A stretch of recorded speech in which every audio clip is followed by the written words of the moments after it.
வணக்கம் நண்பா. நம்ம இந்த வீட்டுக்கு வந்து என்னென்ன பண்ண போகிறோம் அப்படின்னா டியூப்லைட் ஃபிட்டிங்ஸ் பண்ண போகிறோம், அப்புறம் டவுன் லைட் மாட்ட போகிறோம். ஸோ அது போக சுவிட்சஸ், இந்த சுவிட்ச் பாக்ஸ், சீட்ஸு எல்லாத்தையுமே கம்ப்ளீட்டாக ஃபுல்லாக மாட்ட போகிறோம். அப்புறம் ஃபேன்ஸு, வேறு ஏதாவது சின்ன சின்ன அவுட்ரு ஒர்க் இருந்துச்சு அப்படின்னா இன்றைக்கி எல்லாத்தையுமே கம்ப்ளீட் பண்ணலாம் அப்படிங்கிற ஒரு முடிவில் வந்திருக்கோம். இந்த வீட்டுக்கு மொத்தமாக 2 ஃப்ளோர் இருக்குது. இந்த 2 ஃப்ளோர்லையுமே பார்த்தீங்கன்னா ஃபுல் அண்ட் ஃபுல் சேமன் ஒரே மாதிரி தான் இருக்கும் கிட்டத்தட்ட.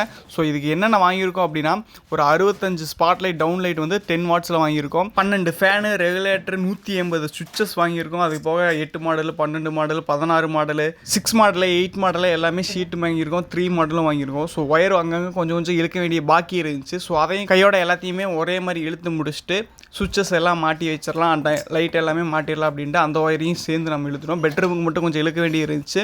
அது வந்து 2வேக்காக இழுக்க வேண்டியது இருந்துச்சு. ஸோ அது மட்டும் கொஞ்சம் பெண்டிங்கில் இருந்ததுனால அந்த ஒயரையும் எல்லாமே இழுத்து முடிச்சிட்டோம். ஸோ அதுக்கப்புறம் நம்ம வந்து இனிமேல் எல்லாமே சுவிட்சஸ் எல்லாம் மாட்ட போகிறோம். அதுக்கு முன்னாடி டியூப் லைட் ஃபிட்டிங்ஸ், அப்புறம் ஆங்கிள் ஹோல்டரு, டவுன் லைட்லாம் மாட்டிடலாம் அப்படின்ட்டு ஒவ்வொன்றா மாட்டிட்டு வந்துகிட்டு இருக்கோம். இப்போ பார்த்திங்க அப்படின்னா ஆங்கிள் ஹோல்டர் வந்து எல்லா பக்கமுமே கஸ்டமர்கிட்ட கேட்டு எங்கெங்கே வேணும் அப்படிங்கிறத ஒன்று விட்டு ஒன்று எல்லா பக்கமே மாட்டிக்கிட்டு இருக்கோம். அதே மாதிரி டியூப் லைட்டும் அதே மாதிரி தான். எந்த இடத்துல உங்களுக்கு வேணும், எந்த இடத்துல தேவைப்படுது அப்படிங்கிறத நம்ம எல்லா பக்கமே பார்த்திங்க அப்படின்னா பாயிண்ட் வந்து எடுத்து வச்சுருப்போம். ஸோ வேணும் அப்படிங்கிற பட்சத்தில் ஆங்கிள் ஹோல்டர் மாட்டிக்கலாம். அப்படி இல்லாத பட்சத்தில் டியூப் லைட் மாட்டிக்கலாம். இல்லை எனக்கு அங்கேயும் வேண்டாம், இந்த வெளிச்சம் மட்டும் போதும் அப்படின்னாங்கன்னா அங்கே டம்மி ஷீட்டு போட்டு வச்சுக்கலாம். எதுக்காக நம்ம முன்னாடியே வந்து ஒரு பாயிண்ட் வந்து எடுத்து வச்சிடறோம் அப்படின்னா நாளைக்கு ஃபியூச்சரில் ஏதாச்சும் இந்த மாதிரி வேணும் அப்படிங்கிற மாதிரி கேட்டாங்க அப்படின்னா நம்ம அதை கொஞ்சம் கூட ஏன்னா எல்லாமே ரூஃப் பண்ணி கன்சில்ட் பண்ணிடுவோம். அதே மாதிரி ரூஃப் பைப்பு மேலே வச்சுருவோம். ஸோ அதுக்கப்புறம் நம்ம எடுக்கவே முடியாது. அப்படிங்கிற காரணத்துக்காக தான் நம்ம எக்ஸ்ட்ரா ஒரு பாயிண்ட்டும் இழுத்து வச்சுருவோம். தேவைக்கு ஏற்ற மாதிரி நம்ம வேணும்னா வச்சுக்கலாம், வேண்டாம்னா அதை டம்மி பண்ணி விட்டுலாம். ஸோ எதுவுமே பிரச்சனை இருக்காது. இந்த வீட்டோட கஸ்டமர் வந்து என்ன பண்ணிட்டாங்க அப்படின்னா எனக்கு ஒயிட் கலர் வேண்டாம், இல்லை பிளாக் கலர், இல்லை இந்த மாதிரி ப்ரௌன் கலர் வேணும் அப்படின்னாங்க. ஸோ பிளாக் கலர் போட்டால் எனக்கு கொஞ்சம் லுக்காக இருக்குது அப்படிங்கிறக்காக நம்ம வந்து பிளாக் கலரே ஆர்டர் போட்டு வாங்கியிருந்தோம். ஸோ இது எல்லாமே ஜிஎம்மில் வாங்கியிருக்கோம்.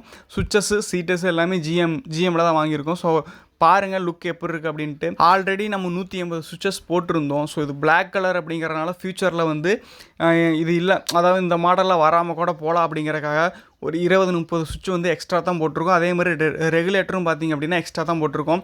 ப்ளக்கும் எக்ஸ்ட்ரா தான் போட்டிருக்கோம். ஏன்னா ஃப்யூச்சரில் ஏதாச்சும் கம்ப்ளைண்ட் ஆச்சு அப்படின்னா ஸோ நம்ம இதே கலரில் போயிட்டு நம்ம வந்து கேட்கும்போது இந்த மாடல் வராமல் இருக்கும், இந்த மாதிரி நிறைய பிரச்சனை இருக்கிற அப்படிங்கிறனால ஸோ சேம் கலரில் இதே மாதிரி மாடல்லையே எக்ஸ்ட்ராவும் போட்டோம். ஸோ அடுத்து வந்து டிபி பாக்ஸ் தான் வந்து ட்ரெஸ்ஸிங் பண்ண போகிறோம். கிட்டத்தட்ட எல்லா ஒர்க்குமே கம்ப்ளீட் பண்ணிட்டோம். பட் டிபி பாக்ஸ் ட்ரெஸ்ஸிங் பண்ணுறது மட்டும் தான் கொஞ்சம் லேட்டாகி போயிடுச்சு. முடிஞ்ச வரைக்கும் எவ்வளோ முடியுமோ சீக்கிரமாக பண்ணிடலான்னு தான் பார்த்தோம். பட் கொஞ்சம் லேட்டானா அப்படின்னால ஸோ நாளைக்கு மார்னிங் வந்து டிபி பாக்ஸ் மட்டும் ட்ரெஸ்ஸிங் பண்ணிக்கலாம் அப்படின்ட்டு முடிஞ்ச வரைக்கும் என்னென்ன பண்ண முடியுமோ எல்லாத்தையுமே பண்ணி வச்சிட்டோம். ஸோ இதுக்கு 4 போல் எம்சிபி ஒன்று மாட்டியிருக்கோம். அதே மாதிரி இஎல்சிபி வந்து பார்த்திங்கன்னா வெளியில் மீட்டர் பாக்ஸ்ட்டு மாட்டியிருக்கோம். டிபி பாக்ஸுக்கு ட்ரெஸ்ஸிங் மட்டும் நாளைக்கு வீடியோ அப்லோட் பண்ணுறேன், எப்படி இருக்குது அப்படிங்கிறத பார்த்து சொல்லுங்கள். ஸோ ஒர்க் எப்படி இருக்குது அப்படின்னு பார்த்து கமெண்ட் பண்ணுங்கள். வீடியோ பிடிச்சிருந்தா வீடியோக்கு ஒரு லைக்கை போட்டு மறக்காமல் நம்ம சேனலை சப்ஸ்கிரைப் பண்ணிட்டு ஃபாலோ பண்ணிக்கி.